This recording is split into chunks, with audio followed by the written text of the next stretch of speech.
everyone. My voice might sound different in various parts of this video because I'm sick again somehow. I swear, we're at the tail end of the school year. There's literally 10 days of school left, but at the time of this recording. And I want to know how I got sick again. This sucked. It sucked so fucking bad. Like, it was awful. I'm not gonna get into the details because they're gross. But I'm tired of being sick. I'm tired of having fevers. And I can't fucking wait for summer. So, anyway, we're gonna go ahead and start listening again to Unsolicited Fatties Talk Back. Mostly in particular because my family prefers to get together around Christmas, but it's been a nice excuse to not have to deal with that. Because Christmas is not about food the same way that Thanksgiving is. And in some ways, I think there is this weird part of our culture that, like, I'm having to pause this because it seems very low. I don't know why it's so low. literally has a holiday about food and then tells everybody to feel bad about having a holiday about food, or you have to judge yourself for how much you eat when you eat a bunch of food for a holiday. Like, oh, now I need to, like, people be like, oh, I'm not eating to prepare for Thanksgiving, and then like, oh, I ate so much for Thanksgiving I can't really eat much the next few days, or I got to go to gym on Black Friday, or all this stuff about losing the weight from eating Thanksgiving, which, by the way, that's not how gaining weight works. You don't eat one fucking meal and gain a bunch of weight. Like, it's just not true. Uh, Well, that's kind of, I think, misunderstanding what people mean when they're like, okay, I ate so much, not eat as much over the next few days. It just means not like continuing the habit of overeating because it's very easy to fall into that. But I would just like to know, who the fuck is like, oh God, I have to go to the gym on Black Friday. As far as I'm concerned, you're either out there with the shoppers or you're staying at home and avoiding the bloodshed.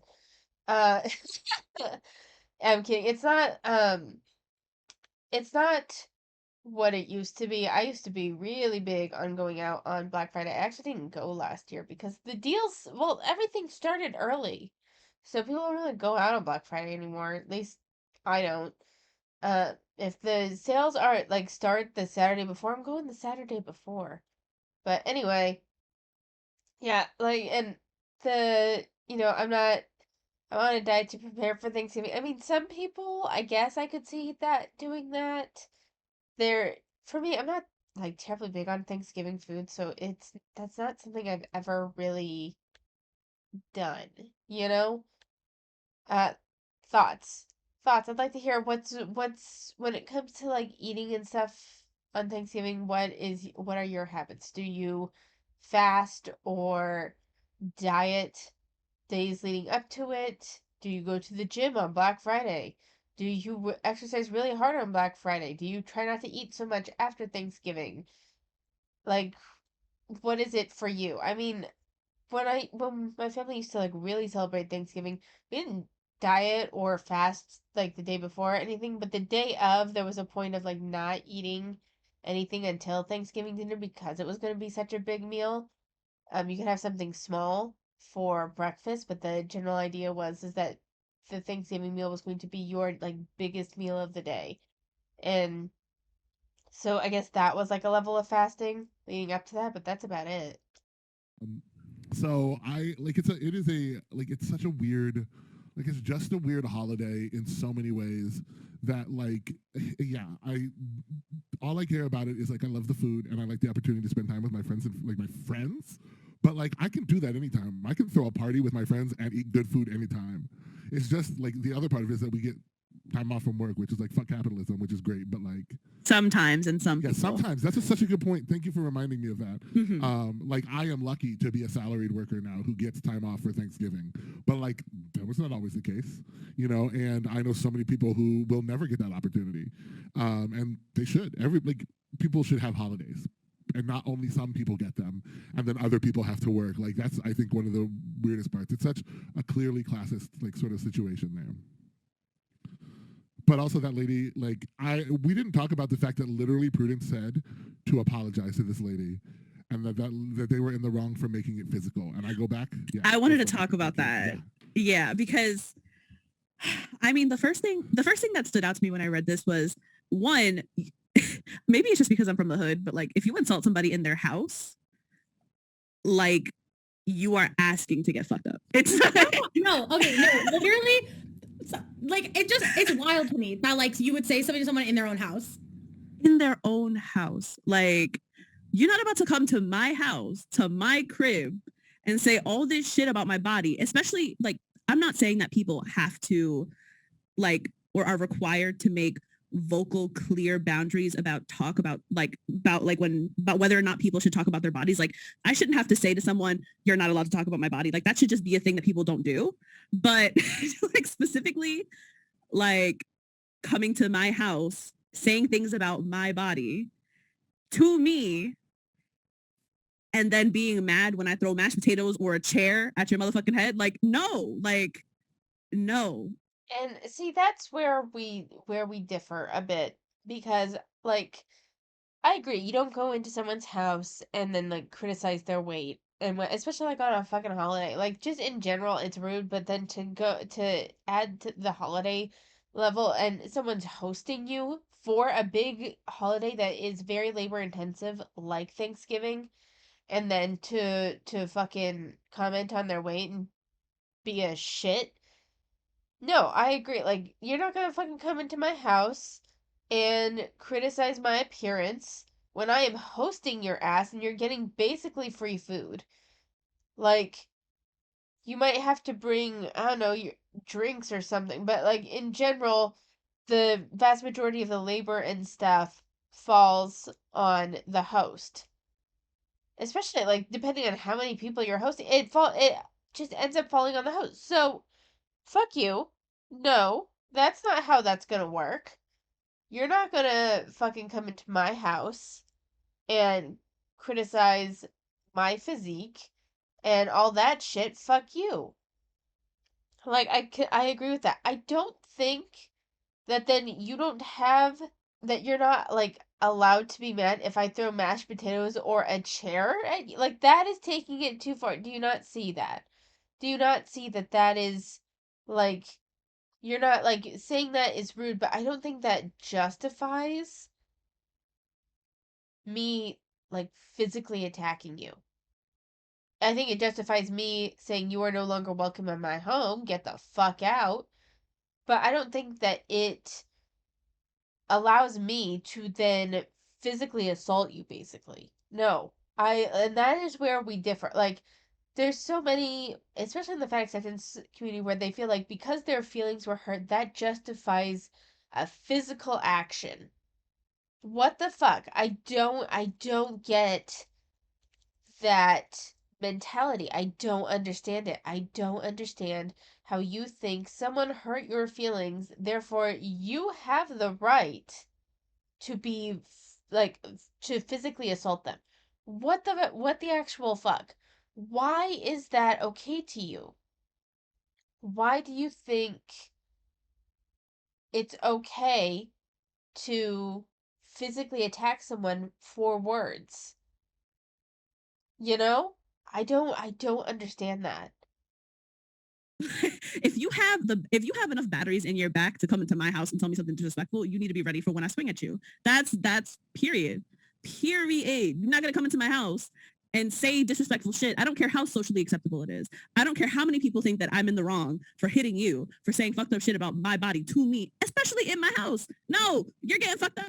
No, do you see? Do you not hear yourself? You're gonna get fucked up for saying something rude to me. Like, how is that justifiable to you? And it's like I don't care how many people think you're in the wrong. And I think that she's framing this in a way that oh they think that I'm wrong because what they said isn't that big of a deal. And it's not a matter of it being a big deal or not a big deal. Okay, it's not a matter of it being a big deal or not a big deal. It's a matter of you are responding to words with violence with it and you're like gonna fuck them up like you are basically saying you are going to make it a point to hurt them because they said something that you don't like what the actual fuck Now, don't get me wrong. I think that you have every right to be like, fuck you, you are no longer welcome in my house, get the fuck out. By all means. And if they refuse to leave, fucking call the cops on their ass for trespassing. 100%. You don't have to tolerate them being in your house and saying rude shit to you, but that doesn't mean that you have the right to attack them. That doesn't mean you have the right to physically assault them. What the fuck is wrong with you? What, like, thoughts on this? Because I think that this is so fucking fucked up and backwards. Why do you think it's okay to physically assault someone for saying words that you don't like? For saying rude, like, admittedly rude shit. Yes, it was rude. I agree. It was rude. They shouldn't have said that. Why does that justify physically attacking someone? And that's it. That's the point of it. People who like there's this weird dichotomy in these situations where like somebody could poke and prod at someone for hours, but when someone snaps in a way that is physical, then it's people are like, oh well, you went too far, you escalated it, blah blah blah. No. What's happening is you are upset that someone has reacted to someone being fucking violent to them in a way that you find uncomfortable. And so you Okay, we're like conflating now, like commenting on your weight being that's shit is rude. It's um probably taking it too far in terms of social like etiquette. Like it's crossing a line, I agree, but it's not crossing the same line that physically attacking someone. That someone saying words to you is not violent. I'm sorry, it's not. It's not violent. It can be aggressive, it can be verbally aggressive, but it's not violent. There's a difference there. It does not cause physical harm to you for people to say those words. And if they're saying it for hours and hours, for like however long, here's the thing. I think if someone keeps saying shit and then the person is trying to be the bigger person, letting it go, letting it go, letting it go, then snaps back and says something that might be a little low or might be a little below the belt, then but it's still just in the sphere of being words, then I feel like that's more justified because you're attacking them on the same terrain. You know, you're constantly criticizing me. You're clearly trying to get at something that you probably perceive as an insecurity of mine because who the fuck wouldn't in today's day and age see that as like something to do to get under someone's skin. So if I come back at you with something that you're insecure about, I'm certainly not necessarily, I'm not like going too far. You already went there. You know? I just like meeting words with physical violence is something just completely different to me. Like I don't understand how you guys can put that on the same trait like on the same wavelength. Like some examples of people like maybe perceiving things as going too far is like this person, let's say they were a former, drug user and they did things that they are certainly not proud of to get their hands on drugs.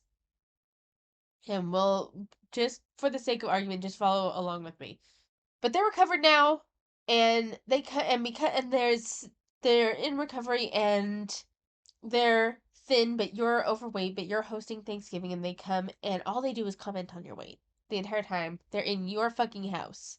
And they're commenting on you on your weight, and they're commenting on your weight, and they're commenting on your weight, and you finally snap and say, "Sorry, Becky, we all can't get our physique from heroin like you did," or something like that. Like it's rude, but to me, it's like rude back. It's rude back in the same way. Like some people will be like, "Hey, they're recovering. How can you say that to them?" That would be the time where it's like, no, they were the ones that would not stop. They were the ones that attacked me on an insecurity. They were the ones that were crossing the line first. So I crossed the line back. Like that's something where it's a bit like, yes, what you said wasn't nice, but it kind of feels like it's meeting them at the same level. Responding to someone who's coming in and commenting on your weight and commenting on your weight and commenting on your weight with throwing a chair at them or hitting them or something like that. that is crossing the line to me. That is taking it too far. That is taking it further than it needs to go. You are not meeting them at their level, with their level of pettiness, with their level of rudeness. You are exceeding that, and quite frankly, if they press charges on you for it, I wouldn't blame them.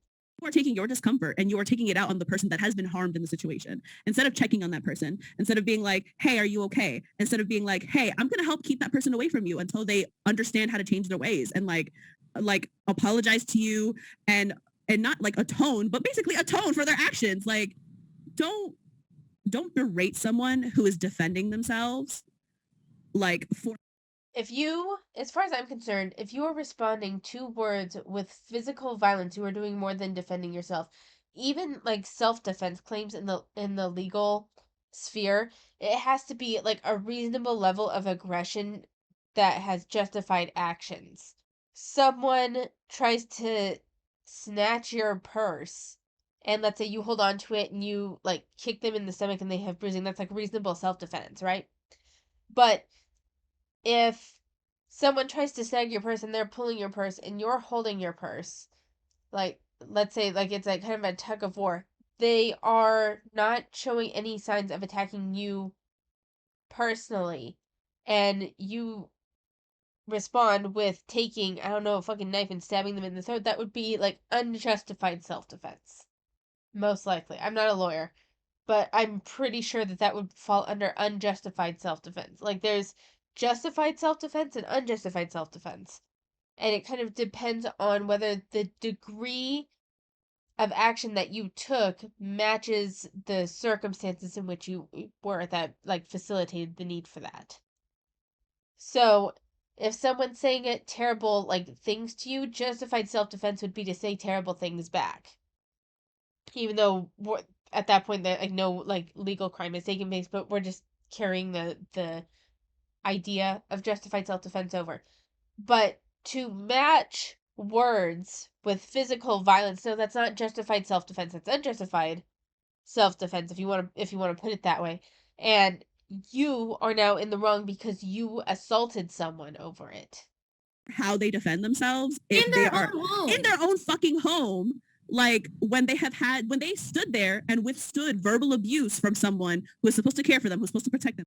Here's the thing. Yes, you're in your home, and they're totally cool to be like, I don't want this in my home. But the thing is that you had invited them there, they were a guest, and unless you have verbally revoked their permission to be there, they were allowed to, like, legally speaking, they could say that in your home, and that does not justify you attacking them.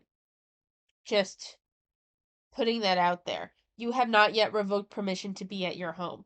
And even if you did revoke permission to be at your home, I don't know the legal aspects on that one, how much you could do and it be justified for like a trespass at that point. But like yes, they're saying horrible things in your home that does not give you the right to assault them. I do not understand their line of thinking there. Who's supposed to be a safe person to be around in front of other people, because there's other people around too, and nobody stepped in to say shit, I bet. That part. And so then you mad because somebody was like, nah, I've had enough of this shit, and threw some mashed potatoes. Like, no, how about you be upset at yourself because you were a shitty family member, you're a shitty person to be around, you didn't protect that person, and now you want to say something after the fact. No. Let's talk about how one of the reasons they all didn't say anything, let's be clear, is because to some level they thought it was appropriate. They agree. Absolutely, they agree. Absolutely, they agree. You know, that's what nobody wants to say. Even in the response from Prudence, where Prudence says, "Unfortunately, you made it physical, so be the better person and apologize for losing it." Like, ultimately, this is about you shouldn't have done that because you don't deserve to protect yourself. So therefore, you. Oh my god, do they it seems almost like they genuinely like I can't tell whether this is they're like being trolly almost, or if they genuinely don't understand how meeting words with physical violence and bringing it into the physical realm is different and not the same thing as defending yourself. Like, do they genuinely not get it, do you think? Or are they being trolly? Like, what is this? Should OP apologize? I genuinely don't know. Uh, because we're talking about throwing mashed potatoes. We're not talking about throwing a chair or anything. And while I still think that throwing the mashed potatoes was too far, I don't know. Like, here's the thing. I don't think that what they said, I don't think what they did was justified. And I do think that an apology should be taking place. I guess I think I've changed a little bit my opinion since last week. I do think because they threw the mashed potatoes, you can apologize and apologize only for throwing the mashed potatoes. Like that's the thing. By saying sorry, you're not apologizing for your entire reaction. You're apologizing for the physical aspect. You're apologizing for specifically throwing the potatoes. And you can even clarify that. I'm sorry for throwing the potatoes, but I'm not sorry for yelling at you. You crossed the line. I should not have brought it into the physical realm, but I'm not apologizing for any other part of my reaction other than bringing it into the physical realm and throwing the mashed potatoes. And you are still not allowed in my home for Christmas. Like, I think that all of that can work out. This is like, I don't know. I don't know. Thoughts on this one? I want to hear thoughts. Should be better and take it. And that happens so often to fat people. Yeah, I think that this reminds me so much of just the conversation around like rioting and looting, quote unquote, right? Where, you know, Black folks are antagonized for destroying cities that have actively worked to destroy our lives.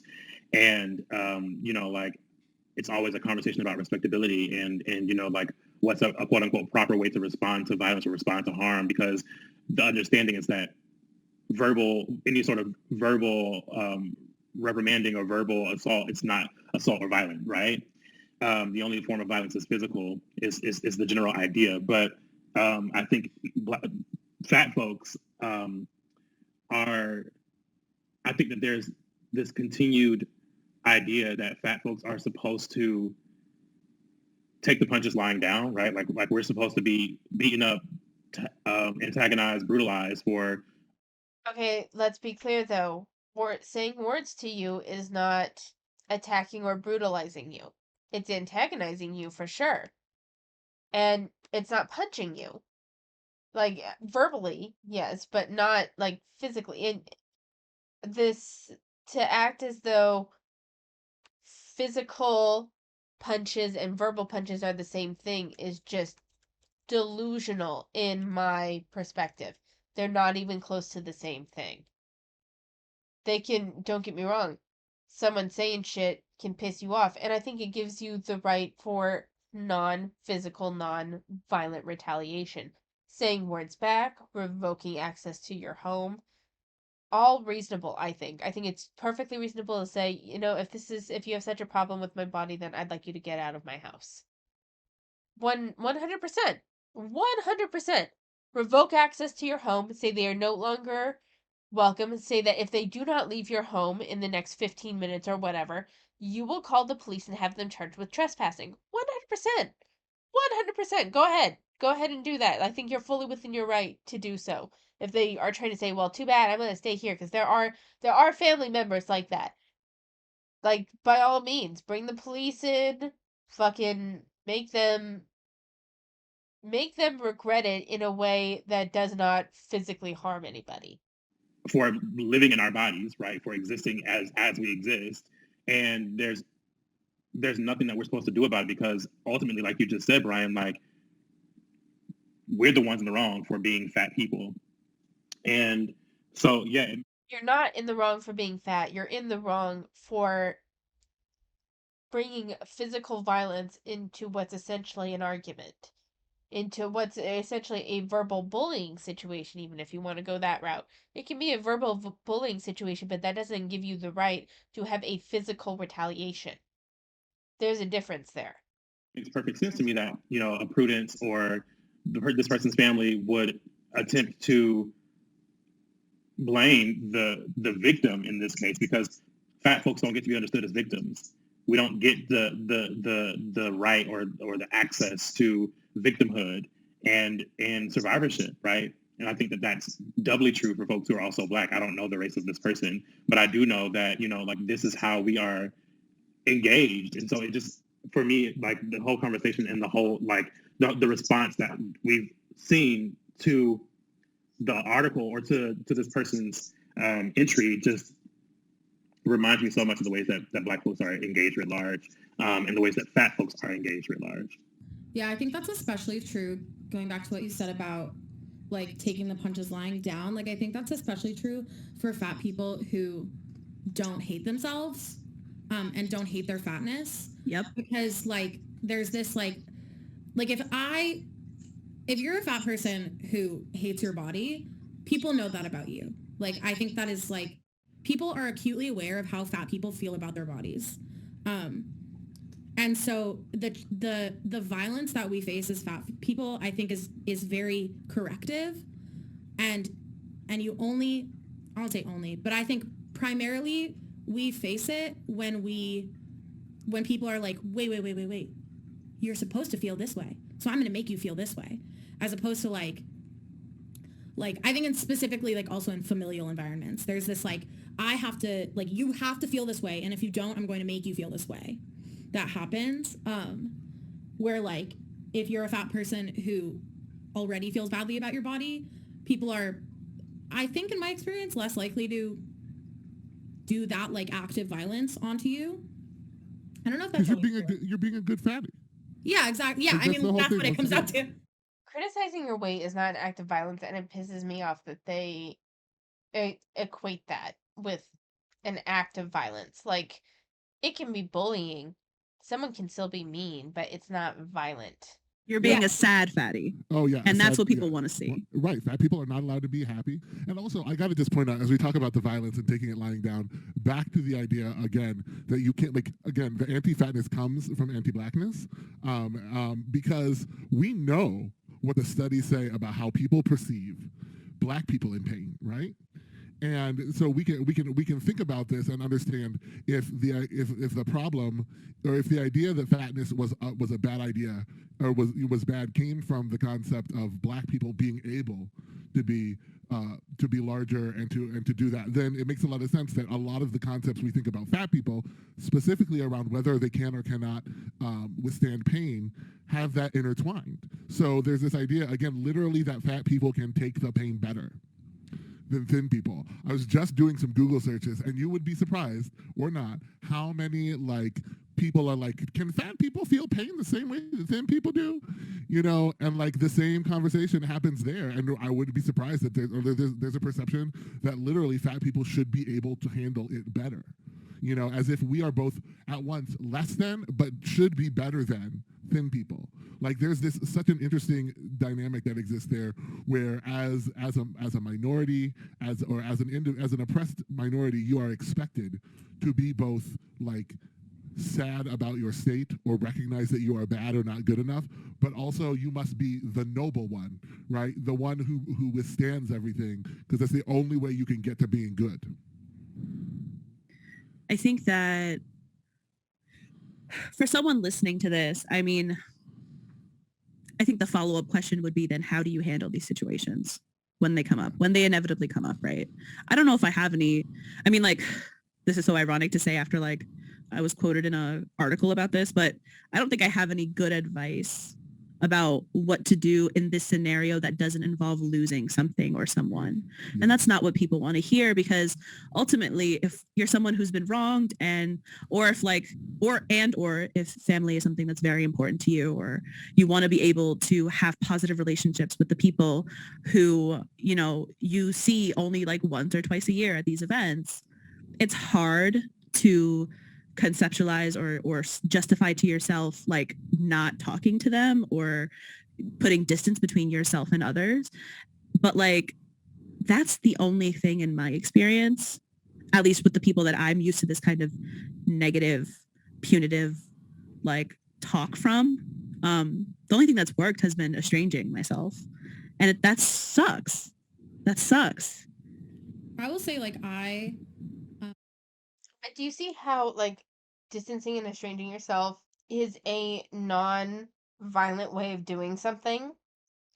Do you see how that's different? And yeah, I get that it sucks, but it's not, this isn't something strictly to fat people. Like, there are situations in a variety of contexts where people's only choice is to go low contact with people that they would prefer to stay in contact with, to prefer to remain on friendlier terms with, but they have no choice but to go low contact because the other person like just will not toe the line in regards to their boundaries. And it's a choice, and it's a choice that not only fat people have to make, people have to make this choice in a variety of circumstances. It's how you guys always talk about boundaries and enforcing your boundaries, and you, for some reason, physical violence is like the best way to enforce your boundaries according to these people. In reality, this is how you enforce boundaries. You are not abiding by my boundary of like not commenting on my body and stuff in my home. So therefore, I will distance myself from you. That is how you enforce that boundary. That is how you enforce that boundary. And if they don't like it, they can either learn to toe the line or you guys remain separated. Like this isn't that doesn't make the fat person a victim for having to distance themselves. It's part of enforcing boundaries. Enforcing boundaries doesn't mean that like you get in people's faces and get to be all aggressive. Enforcing people's boundaries means you're going to remove yourself from a situation in which your boundaries aren't being respected. It's about what you do to enforce those boundaries, not trying to force other people to adhere to your boundaries. That's the difference. Um, I'm someone who I actually have repaired a relationship around this kind of stuff. Like with my own mother, it was something that took a really, really, really long time and a lot of conversations. My mom is very thin and has been my whole life that I've known her, you know? But I don't know. I did at one point make an infographic that was like how to talk to people about this. And I don't know, we can like post it on the Instagram or something, but like basically it's just kind of like a step-by-step of like how to have an effective conversation around this kind of stuff. And like it's kind of like a template, because I think that a lot of people just don't know how to have these conversations. Fat people and thin people and in between, you know, it's really difficult because we all have feelings about our bodies, and like obviously like I don't really care how thin people feel about their bodies, but like also I say that, and also I acknowledge that their feelings make these conversations more volatile and more reactive. And I think that Oh, that cracks me up. Their feelings about how they feel about their bodies make things more reactive. But a fat person who had comments on their body that they didn't like is perfectly like it's completely understandable that they would throw mashed potatoes, that they would throw a chair, that they would throw hands. Like, but that's fine. Do they not hear the contradictory nature even in what they're saying? Do they not see it? I think they genuinely don't, or they view it's completely justified, which is like probably the other part of it. But it's just insane to me how they don't see how the their reactions actively contribute to the volatility of the situation. like unfortunately like, you know, there needs to be a constant de-escalation De-escalation, um, yeah. yeah, like in these conversations, that is unfortunate, and it always, you know, it does end up usually lying on the fat person to do that de-escalation, you know, in my experience. But I think it's possible, but I think it takes a lot of education and a lot of time and a lot of just like labor. And I mean, I was going to say before in response to what Caleb was saying is that like I am very pro setting boundaries and cutting people off and making that decision if you need to. And I think that like it is really hard, but also like sometimes it's what you have to do. And I think all of us probably have experienced that in one way or another. And like, I don't know, but I think I think it's possible to have the conversations and to grow, but that it means that you have to teach people about anti-fatness, and you have to teach people. So you don't actually have to teach people about anti-fatness, and that's the thing about cutting people off, is that you have to do it for you. Like you can present your side till you're blue in the face. There's some people that will never get it, and either they agree to abide by certain rules or certain whatever that will allow you guys to exist amicably. And that goes both ways. There may be things that you do that upset them, and they are like, fine, I can not comment on these things, but then I need you to not comment on this thing. And it could be regarding their religion, it could be regarding how they parent their kids, it could be like maybe you guys agree to not talk about political issues because you guys are too different politically or whatever. It goes both ways. If they have things that they need to like not be part of the conversation, or for you to not comment on, or for you to not bring up, those, then that's something that you need to respect, just as they need to respect that you don't want to hear their comments on your body. Like, it can go both ways, and there's a way both people have to be kind of understanding of what the other needs from the relationship, you know? But if one person demands something but also refuses to meet in the middle anywhere, then that's the time when you're like, okay, then perhaps I need to separate myself from this relationship. And I think that's fine. And I think even if you don't want to go through the trouble of talking this out and you want to go straight to cutting someone off, I kind of think that that's your right. It is what it is, and you end up isolating yourself that way. Um, but if you're okay with that, then I mean, it's your life and live how you want. Well, essentially about this entire system of oppression that a lot of people don't even acknowledge to be a system of oppression. And so you have to get them on board. Like, there's just a lot of stairs involved, you know, because you gotta like get them to see it, and then you have to get them to understand their part in it, and then you have to, you know, whatever, like, it's just really hard. And I think fat phobia is unlike a lot of oppressive structures in that way, because people cling so hard to the fact that, like, being fat is bad and being fat is unhealthy and being fat is this and this and this, you know? I don't know. Yeah. One of the things that I wanted to say was you don't just have to lose people. You don't just have to have loss and cut people out of your life. I cannot express how much better my life is now that more fat people are in it, and fat people who love themselves, and fat people who see their bodies as a blessing, as joyful, as exactly what they need to be. You know, who honor their bodies for all of the things that they do for them, and who see others that way too. If you have to cut somebody off, know that that means that you've granted yourself a space to add a new person to your life, that you can build something at the same time. That's what we're all here doing. We're literally here together because of the community of fat liberationists that we have like formed online, right? Like it's such a cool little community, and like we are always so great to welcome, like excited to welcome new people into it. And so I just want everybody who's out there to listen to know that like we're here for you. You know, you don't have to go through cutting people off alone. You can have support, you know, from people who really understand and who aren't going to tell you that you should take abuse from people. Like we're not gonna ask you to do that. Yeah. What I was going to say finally came back to me in response to Jordan, or just sort of, you know, attaching a thought to Jordan's thought, is that I was recording a podcast episode for another podcast the other day, and we were talking about, you know, the host asked me a question that I can't remember exactly, but I had to be clear, like, I have a specific level of patience with Black fat folks in particular, because like Jordan said, anti-fatness is not even something that people consider to be a form of violence, right? Like, or a real thing at all.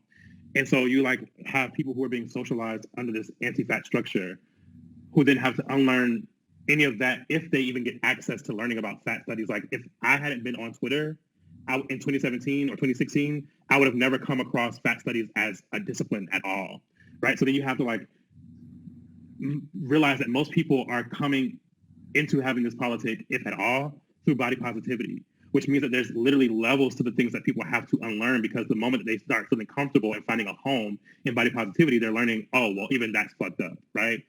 And then, you know, they get like, oh, well, there's a home in health at every size. And then you have people like me who are making critiques of health at every size. So it's like, I think that so many of us, and I wanted to say this because I know that a lot of people who listen to us are people who are either part of that community that Brian was just talking about, or people who do the work that we do, who are part of a fat studies like group or discipline or whatever. More of us have to have more patience with fat folks.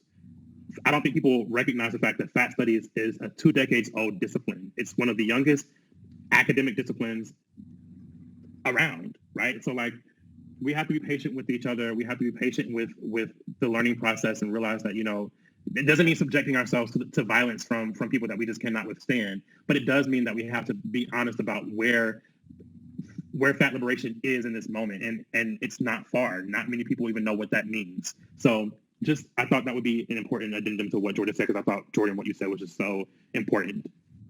Yeah, I think that's why I made that infographic too, because I feel like people just don't have the language.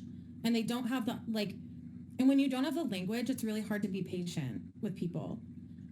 Like if you are just experiencing pain and then you try and express your pain to other people and say, I'm in pain, and they're like, well, you deserve it. Like, what are you to say? What are you to say? So I don't know.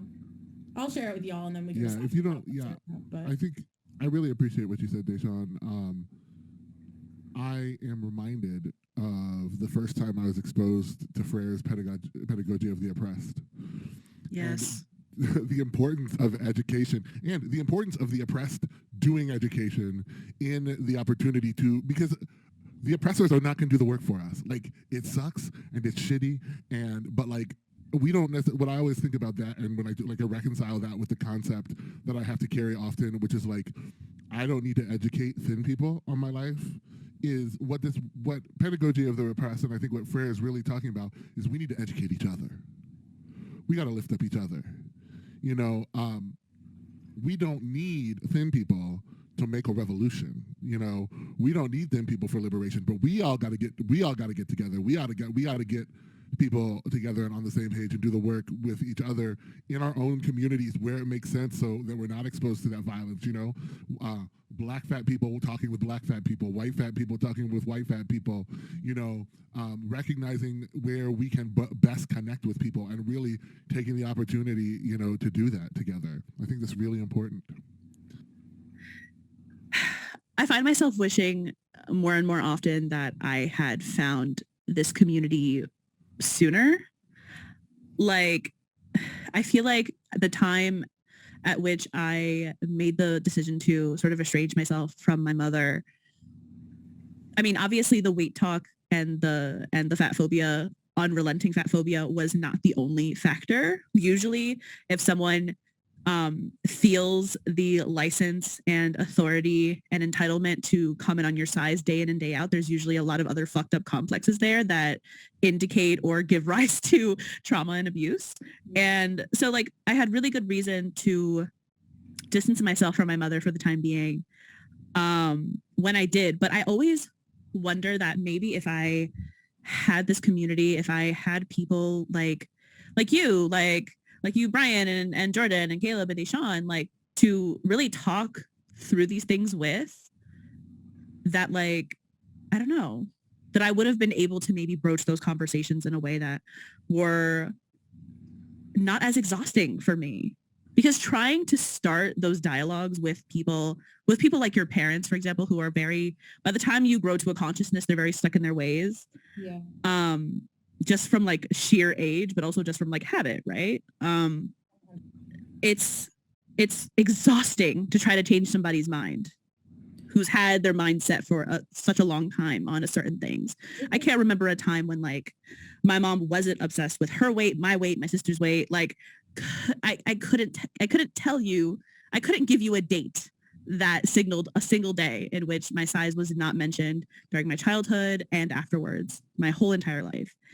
And it's just one of the reasons why community is so important, right? Because maybe as we strengthen our bonds with each other and grow in ways that, I don't know, I feel like even now when I talk about my feelings around my body, even though I can intellectually parse it out and dissect it, it's still exhausting for me. It's not something that I can just do without feeling like other people can do when they're talking about topics that are really passions for them, because mine is inherently tied to like my oppression in this world, right? And so I think I'm getting to a point where I'm able to talk about those things without it feeling like I'm cutting into myself. And I think that's because of this growing community of people that I have a really, really wonderful privilege to be connected to. And like this podcast is one example of that. And so I'm feeling very emotional, very connected to you all through this conversation. And just, yeah, I wish that this was something that had happened sooner. Yeah. Yeah, I really agree. Well, I think that'll do it for this episode. Deshaun, take us out. Thank you to all of you who decided to tune in yet again to. All right, so that was the end of it. I didn't really have a whole lot to say that I had already said in these last few minutes. But I will say that I find it, like, some closing thoughts is I think that it's very interesting. I don't think that if words are being thrown at anyone else for most reasons that don't fall under what they believe is an oppressed class, that they would feel that it was justified for someone to respond with violence. This seems very much they are okay if it's someone from their side kind of crossing the line and bringing something physical into a verbal confrontation. Uh, and it's just so, I want to say immature, but it's more than that. It's,